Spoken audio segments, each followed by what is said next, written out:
उत्तराखंड के चमोली जिले में ग्लेशियर फटने से बड़ी तबाही हुई है। नंदा देवी नेशनल पार्क के करीब इस ग्लेशियर के फटने की वजह से रैणी गांव के पास ऋषि गंगा तपोवन हाइड्रो प्रोजेक्ट का बांध भी टूट गया। आईटीबीपी के डीजी सुरजीत सिंह देसवाल के मुताबिक चमोली त्रासदी में करीब 150 लोग लापता हैं और अब तक करीब 10 शव बरामद हो चुके हैं। आईटीबीपी के डीजी ने यह भी बताया कि प्रोजेक्ट के टनल में 15-20 लोग के फंसे होने की आशंका है। इस प्रोजेक्ट पर करीब 120 लोग काम कर रहे थे जो तेज़ पानी के बहाव में बह गए हैं। ग्लेशियर टूटने से धौली गंगा नदी में बाढ़ आ गई। पानी तेज रफ्तार से आगे बढ़ा, इसलिए आसपास के इलाकों में बाढ़ का पानी फैलने की आशंका है, लिहाजा लोगों को रेस्क्यू किया जा रहा है। इस बीच केंद्रीय जल शक्ति मंत्री गजेंद्र सिंह शेखावत के मुताबिक ग्लेशियर टूटने के कारण Rishi Ganga hydro power project क्षतिग्रस्त हुआ है। वहीं नदी का जल स्तर भी बढ़ गया है। गृह मंत्रालय के एक प्रवक्ता ने बताया कि एनडीआरएफ की 4 टीम तकरीबन 200 कर्मी हवाई मार्ग से देहरादून पहुंच रही है, जहां से वे जोशीमठ जाएंगी। वहीं आईटीबीपी और राज्य आपदा प्रतिक्रिया बल एसडीआरएफ के कर्मियों को फंसे हुए लोगों को निकालने के लिए प्रभावित इलाकों में भेजा जा रहा है। चमोली के जिला प्रशासन की ओर से अलकनंदा नदी के किनारे रह रहे लोगों के लिए अलर्ट जारी किया गया है। प्रत्यक्षदर्शियों के मुताबिक सुबह अचानक बड़े जोर की आवाज़ के साथ धौली गंगा का जलस्तर बढ़ता दिखा। पानी तूफान के आकार में आगे बढ़ा और अपने रास्ते में आने वाली सभी चीज़ों को बहाकर ले गया। चमोली के जिला आपदा प्रबंधन अधिकारी ने बताया कि मौके पर प्रशासन की टीम मौजूद है। अधिकारियों ने बताया कि प्रशासन की टीम राहत और बचाव कार्यों पर निगरानी रखने का साथ नुकसान का जायजा भी ले रही है। वहीं रैणी से लेकर श्रीनगर तक अलकनंदा के किनारे रह रहे लोगों के लिए चेतावनी जारी की गई है। रैणी में सीमा को जोड़ने वाला मुख्य मोटर मार्ग भी इस बाढ़ की चपेट में आकर बह गया है।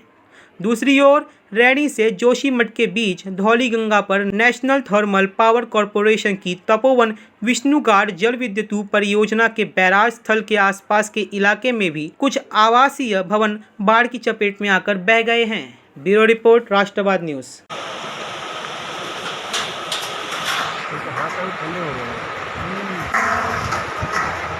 हमारा और एक टीम तैयार करना पड़ेगा। ये जैसे अरे ऐसे मत करना, धीरे धीरे करना।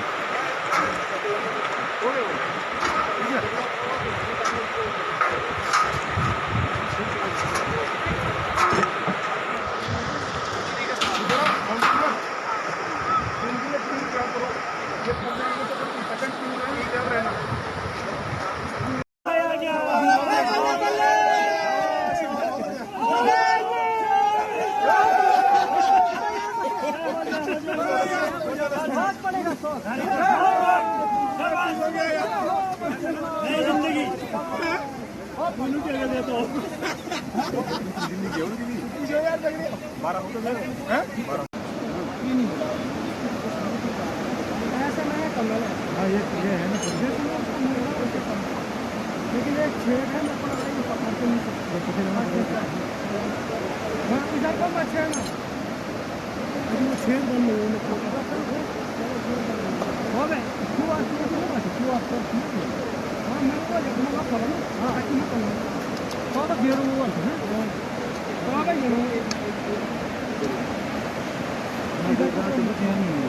वही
जोशीमठ के आसपास एक बहुत बड़ी दुर्घटना हुई है।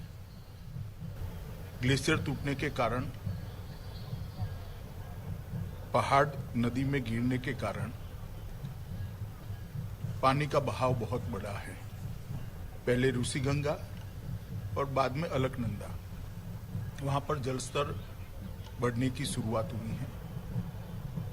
कुछ लोगों के हताहत होने की भी प्राथमिक सूचना हमें मिली है। एनडीआरएफ की 3 टीमें वहां पहुंच गई है। बाकी की टीमें दिल्ली से फ्लाई कर उत्तराखंड की ओर जाने के लिए तैयार हैं। कुछ ही समय में वो पहुंचेंगे। आईटीबीपी के जवान भी वहां पर पहुंच गए हैं। पूरे राज्य का तंत्र भी वहां पर एक्टिव हो गया। एसडीआरएफ की टीमें भी पहुंची हैं। मेरी मुख्यमंत्री जी से बात हुई, वो भी ऑन वे हैं और वायुसेना को भी अलर्ट कर बचाव कार्य में लगाने के लिए हमने पूरी तैयारी कर ली है। मैं उत्तराखंड की सभी निवासियों को आश्वस्त करना चाहता हूं कि नरेंद्र मोदी सरकार इस संकट की घड़ी में उत्तराखंड के साथ खड़ी है और हर संभव मदद देकर इस संकट से जल्दी उत्तराखंड बाहर आए और आम जनजीवन पहले की तरह शुरू हो जाए। इस दिशा में हमारे प्रयास है। मेरे साथी एमओएस नित्यानंद जी गृह विभाग के डिजास्टर मैनेजमेंट के कंट्रोल रूम में स्वयं बैठकर इस सारी चीजों को देख रहे हैं और मैं भी शाम को पहुंचकर परिस्थिति का जायजा लूंगा।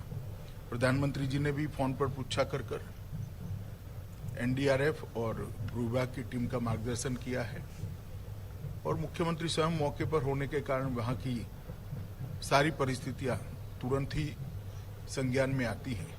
मैं आशा करता हूं कि बहुत कम समय में हम स्थिति को सुचारू रूप से चालू करने में सफल होंगे और हादसे के लिए जितनी भी मदद की जरूरत है वो सभी प्रकार की मदद केंद्र सरकार उत्तराखंड सरकार को देगी। डॉक्टर साहब वो उत्तराखंड वाला ना